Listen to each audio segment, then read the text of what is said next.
அண்மைச் செய்தி சென்னை பெருங்குடியில் பயங்கர தீ விபத்து ஏற்பட்டிருக்கிறது. சென்னை பெருங்குடியில் தீ விபத்தினால் கட்டிடம் பற்றி எரியக்கூடிய காட்சிகளை பார்த்து வருகிறோம். விவரங்களை தர இருக்கிறார் செய்தியாளர் சுமன். சுமன், அந்த கட்டிடம் பற்றி எரியும் காட்சிகளை பார்க்க முடியுது. கட்டிடத்தில் இருப்பவர்கள் அனைவரும் பத்திரமாக வெளியேற்றப்பட்டு விட்டார்களா? தீயணைப்புத் துறையினர் அங்கு வந்துட்டாங்களா?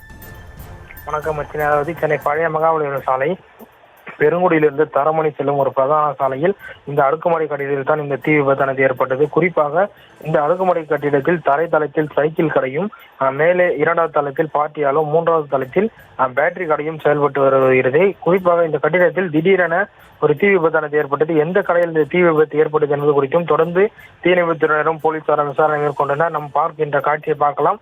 விண்ணை முட்டும் அளவிற்கு அந்த கட்டிடத்தில் இருந்த 3 அடுக்குமாடி கடைகளும் எரிந்து அந்த விண்ணை முட்டும் அளவிற்கு கரும்புகையானது வெளியே வந்து கொண்டிருக்கிறது.